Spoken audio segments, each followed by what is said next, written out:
Le secteur des événements professionnels a énormément souffert de la crise. Il a repris des forces depuis quelques mois. Nous voyons ainsi revenir les professionnels dans les salons, notamment autour de la porte de Versailles à Paris. Mais la fréquentation a baissé quand même de 40 à 50% selon François Floribert, PDG et fondateur de InWink. Je l'ai invité dans ce podcast afin de me parler du futur des événements professionnels, des événements qui doivent, selon lui, se réinventer à l'issue d'une crise qui les a singulièrement secoués. Des interviews, des chiffres, des faits, des études. Pas de blabla, ce sont les podcasts de Visionary Marketing disponibles sur toutes les bonnes chaînes de balado-diffusion. Bonjour et bienvenue dans les podcasts de Visionary Marketing.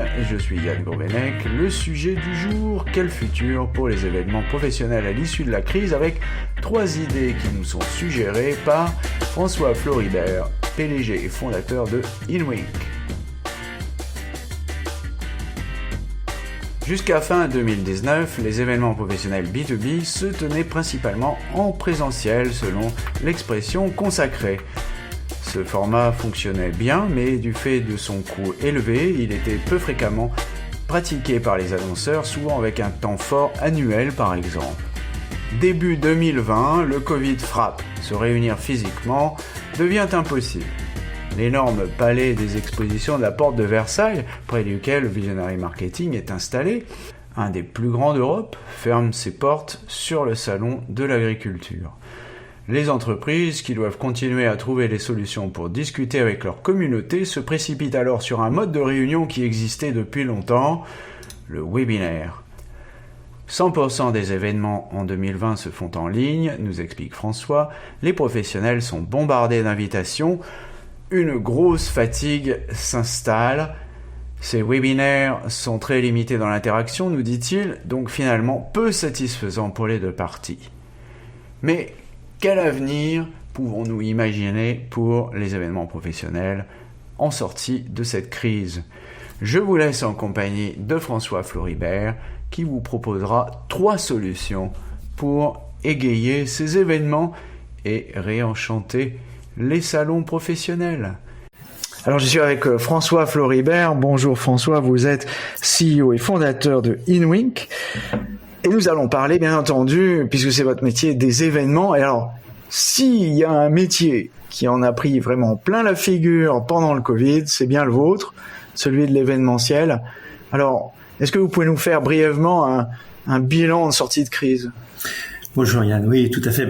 Effectivement, l'événementiel a été singulièrement secoué par la crise du Covid, c'est le moins qu'on puisse dire.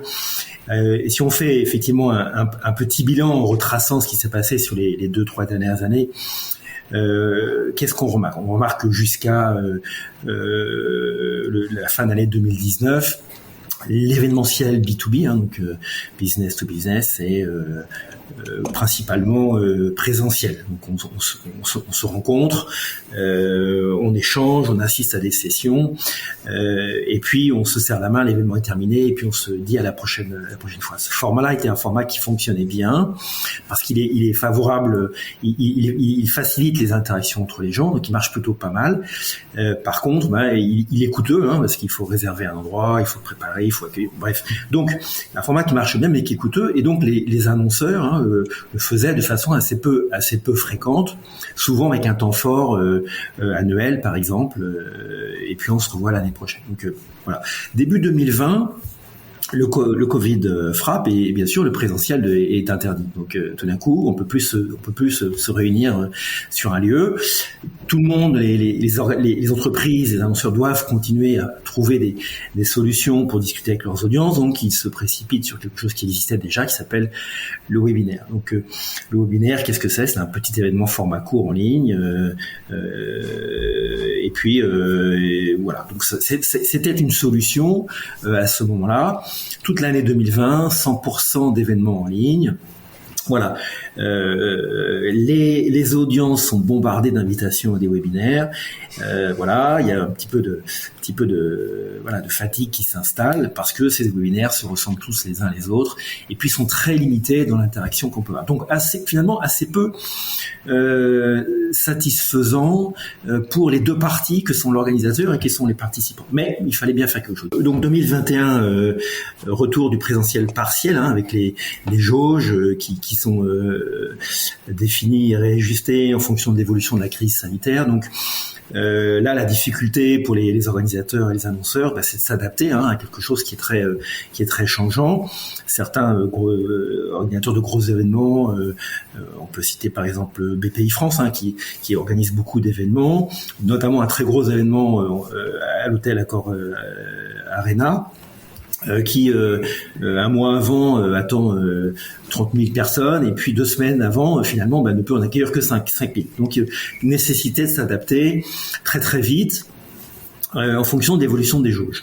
Et c'est là que donc vient l'idée de se dire si je ne peux accueillir que quelques personnes sur place, je vais proposer aux autres que je ne peux pas accueillir ou qui ne peuvent pas se déplacer parce que les restrictions de leur entreprise, etc.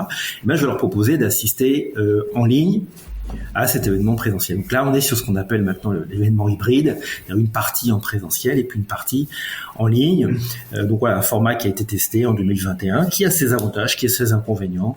On pourra en parler un peu plus si vous voulez. Voilà. Alors, on sent quelque part une nécessité, et peut-être poussée par la crise, de réinventer les événementiels, mais ça date pas d'aujourd'hui.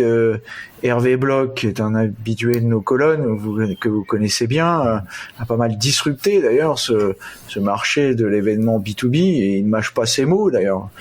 Peut-être que... Oui, tout à fait. Je pense qu'il y a une nécessité de réinventer l'événement maintenant, peut-être plus qu'avant encore. Pourquoi ? Parce que les comportements ont changé. La crise a été quand même marquante, clairement. Les comportements ont changé, les attentes ont changé. Les gens vont se déplacer moins qu'avant, même s'il y a une envie quand même de revenir au présentiel, parce qu'on est des gens de chair et d'os. On est des animaux sociaux quand même. Oui. Exactement. On aime bien se rencontrer, on aime bien, c'est quand même plus facile pour échanger, pour communiquer, pour partager un enthousiasme, une énergie autour de certains sujets. En ligne, c'est quand même plus compliqué. Donc on préfère se rencontrer. Voilà, donc ça c'est quand même, et on sent déjà que les gens ont envie de revenir. Mais ce que l'on remarque aussi, c'est que pour une certaine partie des audiences, il y a, je vais pas dire, bon, c'est un petit peu fort en disant qu'il y a, mais il y a un petit confort qui s'est installé, et une partie des gens vont moins se déplacer, plus difficilement, vont être plus exigeants pour dire est-ce que je viens pas, non, finalement je vais y assister en ligne, ça ira très bien, ou je le regarderai en replay après. Voilà. Donc il y a ce phénomène. Concrètement, on voit dans les chiffres des baisses de fréquentation sur ces événements. Oui. Je travaille Porte de Versailles, j'ai l'impression qu'il y a un événement toutes les 30 secondes maintenant. Donc oui, il y a beaucoup d'événements, mais on remarque, mais tous les organisateurs annonceurs on disent la même chose. Clairement, ils voient une baisse de fréquentation qui est importante. Typiquement, 40-50% de moins que de fréquentation avant le Covid. Donc c'est une baisse de fréquentation qui est nette, qui pose des vraies difficultés d'organisation. Évidemment, on va réserver un lieu pour accueillir 1000 personnes et puis 500 viennent. C'est quand même très très très embêtant. Donc clairement, il y a moins de participation. La question est-ce que je vais avoir une meilleure qualité de participation? Et donc clairement, ce qu'il va falloir faire maintenant, s'habituer à j'aurai moins de personnes. Ce qu'il faut, c'est que j'ai les personnes les plus pertinentes pour moi. Donc une emphase sur la qualité plutôt que sur la quantité. Donc ça, c'est déjà un premier renseignement pour vous. Ces 50% qui ne viennent plus, ils vont pas revenir. Ils vont rester chez eux, quoi. Oui, probablement. Difficile de les faire revenir. Après, voilà, encore une fois, toute une question de qui. Est-ce que c'est les bonnes personnes qui sont pour nous en tant qu'annonceurs, organisateurs, voilà. Donc plutôt une emphase sur la qualité des participants plutôt que sur la quantité. Et puis, malgré tout, même si j'ai moins de gens qui sont présents, il faut quand même que je puisse donner une partie de l'expérience, du contenu, etc., aux gens qui n'ont pas fait l'effort, parce que certains quand même sont peut-être effectivement très pertinents d'un point de vue marketing. Donc, je vais quand même aussi proposer une expérience en ligne, en direct ou post-événement, donc en replay. Ce serait dommage de s'en priver. Donc il faut quand même le faire. D'où le fait qu'il faut quand même, selon nous, continuer à jouer sur les deux formats, mais tout en gardant en tête que ce n'est pas un événement hybride, comme on dit, ce n'est pas un événement, mais c'est deux événements en un. Nous, ce que l'on recommande et ce que l'on voit, et beaucoup de nos clients sont de cet avis, c'est que il faut récompenser le participant qui a fait l'effort de se déplacer en lui proposant des choses qui ne sont pas accessibles en ligne. Voilà. Donc distinguer un petit peu ces deux vécus de l'événement. Alors ça y est, on commence à toucher du doigt le fond du sujet. Donc il faut réinventer cet événement et proposer des choses qui sont plus finalement intéressantes aux participants qui se déplacent. Alors est-ce que ça se limite à du one-to-one ou est-ce qu'il y a d'autres choses? Qu'est-ce qu'on fait? On leur donne des cadeaux? Qu'est-ce qu'on fait? Il y a plein ça va être un petit peu à l'initiative de l'organisateur en fonction de ce qu'il veut faire, de son audience, ses objectifs. Mais oui, l'idée c'est par exemple, disons que l'on a une intervention voilà, un petit peu d'une intervenante de renom, de prestige, voilà. Cet événement-là, on va le garder en exclusivité sur place, sur site, pour les gens qui sont venus sur site, quitte à le mettre en ligne un jour, 2 jours, une semaine après, 6 mois après, si on souhaite, ou pas du tout. Si on vraiment on veut récompenser et garder ce sentiment, voilà, cette exclusivité, créer l'événement littéralement, comme on pourrait dire. Voilà, ça peut être les opportunités de rencontre. Vous l'avez évoqué vous-même, Yann. On est des êtres, on est des bêtes sociales. Donc, on peut proposer des opportunités de rencontre qui ne sont pas forcément disponibles aussi en ligne. Et puis, proposer un petit peu de gamification, un petit peu d'animation qui ont lieu sur place et qui n'ont pas lieu en ligne. Voilà. D'autant plus que si on a de l'événement payant, ça justifie encore en plus de proposer un vécu qui est de nettement meilleure qualité que si on ne fait pas l'effort de se déplacer. Donc voilà un petit peu les grandes tendances qui se dégagent. Voilà.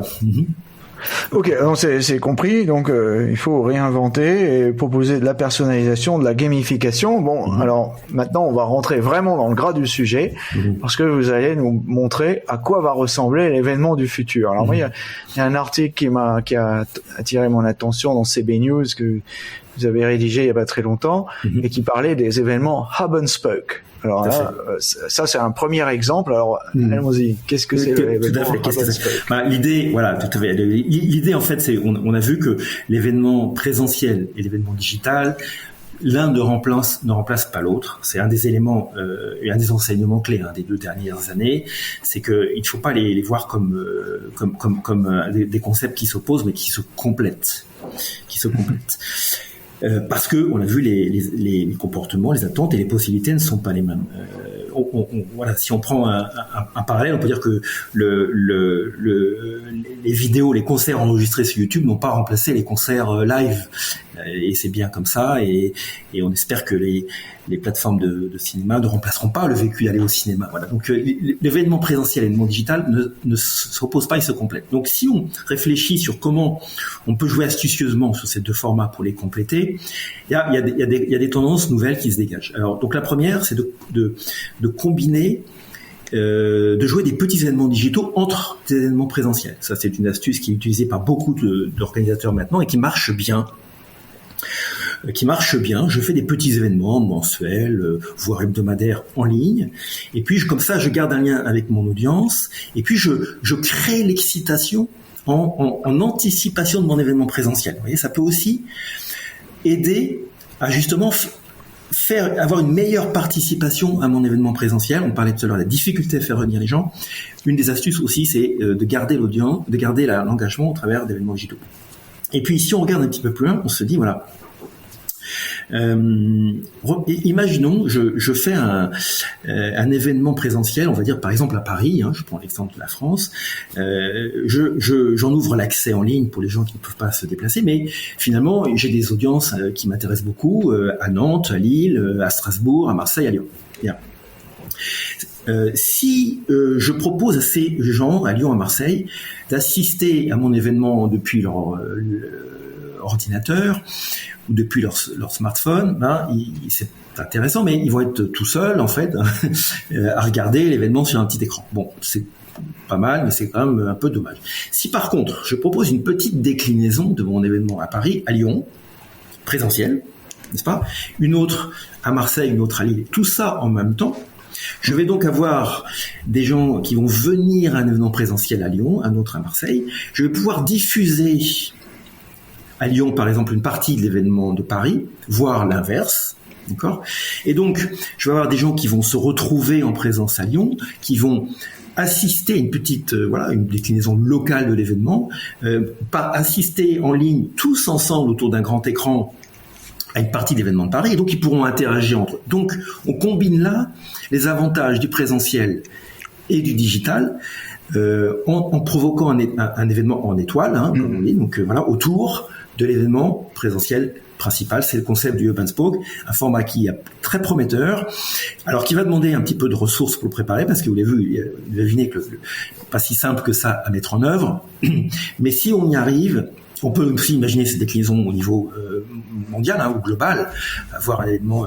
On discute avec, par exemple, des clients comme Vivatech, qui fait un très gros événement européen à Paris, mais qui voudrait proposer une expérience un petit peu plus riche, par exemple, à une partie de son audience à Singapour, je ne sais pas, aux États-Unis, à New York, à Toronto, à Rio de Janeiro, je ne sais pas où. Donc, en proposant des petites déclinaisons régionales ou continentales, et puis en mixant les flux vidéo qui permet un petit peu de combiner l'expérience proposée sur chacun des événements présentiels. C'est ça le concept du Hub and Spoke. Et ça, ce sont des choses qui existent déjà ou qui sont simplement dans les cartons, ou est-ce qu'il y a des entreprises peut-être à l'étranger qui ont déjà fait ça ou... Il y a des entreprises qui ont essayé ça, mais à plus petit format, parce que on teste encore un peu le concept. Il est coûteux, mais donc c'est effectivement plus en préparation et en réflexion, parce que néanmoins il va effectivement quand même demander un petit peu de ressources, de temps de préparation. Mais c'est clairement un des dispositifs que selon nous va être déployé dans le futur. Je pense que ce qui est difficile pour ce genre d'événement, c'est surtout la montée à l'échelle, parce que des événements à la fois physiques et digitaux comme ça, sans vouloir me vanter, j'en faisais déjà il y a 20 ans, donc c'était peut-être pas très très beau, parce que on avait des technologies un peu frustres, mais enfin ça fonctionnait. Oui. Bien sûr, l'idée c'est d'utiliser les nouvelles technologies, notamment en termes de diffusion vidéo, etc., de grands écrans, etc., qui permettent d'avoir un meilleur exemple. Effectivement, on peut voir le match de football déjà sur la place, mais c'est un petit peu ça l'idée, mais aussi après de combiner les flux dans les deux sens. Oui, c'est profiter des nouvelles technologies pour proposer une expérience qui est plus dynamisante. Voilà, c'est un petit peu ça et stimulante. Donc ça, c'est un moyen de récupérer quelque part les 40% ou 50% qui sont pas venus, en les mettant ailleurs et en faisant en sorte que finalement on fasse grossir l'audience, mais à plusieurs endroits. Et exactement, et puis de proposer une expérience qui est plus intéressante à une partie de mes audiences qui sont loin et qui de toute façon ne feront pas le déplacement parce que c'est plus on limite aussi les déplacements, empreinte carbone, etc. Donc il y a aussi des aspects écologiques aussi qui entrent en ligne de compte. C'est vrai que si on peut contribuer à réduire un petit peu les déplacements lointains, mais effectivement on réduit aussi l'empreinte carbone, on participe à la sauvegarde de la... Très bien, ça c'est le Hub and Spoke, c'est très clair. Alors maintenant, la personnalisation. Alors qu'est-ce que vous entendez par personnalisation des événements? Vous voulez dire il y a quelqu'un qui vient m'accueillir à l'entrée en m'appelant par mon prénom ou... Déjà c'est très très bien et très agréable. Les gens adorent qu'on les accueille par leur prénom. Et oui, c'est ça le concept. C'est que le concept de la personnalisation, c'est que l'organisateur me connaît un petit peu. Il me connaît parce que j'ai déjà participé à certains de ces événements ou parce que je suis membre d'une de ces communautés. J'ai accepté de partager des données me concernant avec cet organisateur, donc il commence à me connaître un petit peu. Comme il me connaît, il sait quels sont mes centres d'intérêt, quels sont les sujets qui me captivent. Et donc, lorsque effectivement j'arrive sur cet événement, présentiel ou en ligne, déjà, je suis reconnu, je me suis créé un compte, notamment sur l'expérience digitale, je me suis créé un compte, donc il me reconnaît. Et il va me présenter effectivement des choses qui sont pertinentes par rapport à mes attentes. Je prends un exemple. L'organisateur sait que je suis quelqu'un très intéressé par la cybersécurité. Je m'inscris à l'événement. Il me dit, tiens, vous venez de vous inscrire à l'événement, merci. Il y a cet atelier sur le thème de la cybersécurité qui est demain à 15h, surtout ne le manquez pas. Un exemple de personnalisation qui est simple, mais qui va être très efficace parce que plutôt que de me proposer de m'inscrire à l'atelier qui sont totalement en dehors de mes centres là. Donc c'est ça le concept de la personnalisation. Et comment il est possible? Il est possible parce que je vais demander à mon audience de partager avec moi des données, donc évidemment dans le respect du RGPD, mais on va chercher le consentement explicite de la personne, et elle va le faire. Pourquoi? Elle va le faire parce qu'elle a confiance en moi. Je ne vais pas utiliser ces datas pour la revendre à quoi que ce soit, je vais l'utiliser pour proposer une expérience, des rencontres, du contenu pertinent pour moi. Donc on rentre dans ce jeu vertueux d'échange de bons procédés. C'est ça le moteur de la personnalisation, qui fait que c'est un élément de meilleure qualité, qui fait que donc l'audience vient ou revient parce que l'événement est plus intéressant. Et quand vous faites ça, vous me donnez l'impression que vous faites attention à moi. Et si vous faites attention à moi, j'ai plus confiance en vous et j'ai plus envie d'acheter vos produits au final. Hein. Oui. Voilà. Oui, parce qu'aujourd'hui, ça existe déjà dans les plateformes, on met ses préférences, mais en fait, on fait que mettre ses préférences, quoi. En fait, en gros, on nourrit la bête. Ils sont très contents parce que comme ça, ils connaissent nos goûts et nos couleurs. Je sais pas trop ce qu'ils en font d'ailleurs parce que rien. En fait. Alors si on parle des plateformes, si on parle des plateformes d'e-commerce, elles vous proposent d'acheter un livre, elles vous proposent un livre à côté. Oui, mais bon, oui. Voilà. Moi, je parlais des plateformes d'événementiel. Les plateformes événementielles, elles vont en fait évidemment l'idée c'est de collecter de la donnée plus riche sur vous en tant que décideur ou en tant qu'influenceur de votre entreprise, évidemment. Et donc, avec cette data, bien sûr, de faire un suivi. Alors, ça peut être de vous garder comme un client fidèle. Ça peut être aussi, effectivement, de vous montrer les offres qui sont pertinentes pour vous, bien sûr, pour bien entendu, au final, hein, quand même, c'est d'influencer une décision d'achat. Donc, c'est du marketing, hein, mais voilà. Mais ça rejoint ce qu'on disait tout à l'heure. C'est la réinvention de l'événement. Elle passe par une meilleure qualité d'événement, et la meilleure qualité d'événement, c'est un contenu qui est préparé, c'est des interventions qui sont de qualité, qui sont préparées, et c'est des choses qui sont pertinentes par rapport à mes centres d'intérêt. Les gens ne veulent plus perdre du temps entre guillemets sur des choses qui les intéressent pas, et donc le maître mot, c'est la qualité de l'événement, hein. Et la qualité de l'événement, c'est ce qu'on est en train de discuter. C'est un peu comment dire, subjectif, parce que les gens qui peuvent trouver quelque chose de très bien et moi à côté je peux trouver très mauvais. Enfin, c'est subjectif. Tout à fait. C'est pour ça que je parle de pertinence de contenu, parce qu'effectivement, ce qui va vous intéresser n'est peut-être pas intéresser vos collègues ou vos. Oui, bien sûr, c'est très très subjectif. D'où la nécessité de personnalisation. Oui. Si je fais effectivement une présentation keynote sur des sujets qui vous intéressent pas, vous allez dire que cet événement est nul, et vous aurez raison. Donc et d'où la nécessité aussi de prendre le pouls de l'audience pour savoir et le plus possible en temps réel si ça lui convient ou pas, et ce qu'il faut faire surtout pour réparer, pour corriger le tir. Bien sûr, un autre exemple, c'est sur des très très gros événements avec des programmes très très riches, par exemple les gros salons. Je m'inscris, je suis un peu perdu, donc il y a 500 ateliers machin, je suis perdu. Et j'ai une l'interface de l'événement qui va me proposer un track, un parcours thématique. Il faut que ce parcours thématique il soit ciblé sur mes intérêts, sinon j'y trouve aucun intérêt et je dirais que cet événement n'est pas bon. Alors que c'est pas ça à la base le problème, parce que notre temps est limité, vous le disiez vous-même. Et bon, j'ai été client assez longtemps, donc on n'a pas forcément le temps de passer des heures sur le salon. Et on se retrouve face à une offre qui est justement pléthorique. Elle est pas véritablement personnalisée, mais par contre, il y en a pour tous les goûts. Et oui. Vous pouvez passer des heures et des heures objectivement. Bien sûr. Puis on n'a pas le temps et du coup on passe à côté de tout un tas de trucs qui sont intéressants et à côté de ça on va sur tout un tas d'événements qui ne sont pas. Enfin. Exactement. Et vous repartez déçu et vous dites cet événement avait vraiment très peu d'intérêt. Alors que si vous venez effectivement à cet événement, il y a beaucoup de choses, mais votre application de l'événement parce que l'organisateur vous connaît, va vous proposer un parcours de visite. Et ce parcours de visite qui va aller vous amener vers un partenaire intéressant pour vous, puis un autre, vous proposez un atelier, une session, une table ronde. Là, vous êtes guidé un peu dans votre visite autour des sujets qui vous intéressent. Et comment je peux faire ça ? Je peux faire ça parce que je vous connais au sens de vos centres d'intérêt, de vos attentes. Ça, c'est un peu le principe d'événements one-to-one, type One-to-One Monaco ou les autres. Alors les événements one-to-one, c'est oui et non, parce que l'événement one-to-one, typiquement, c'est j'ai d'un côté des offreurs, de l'autre des acheteurs.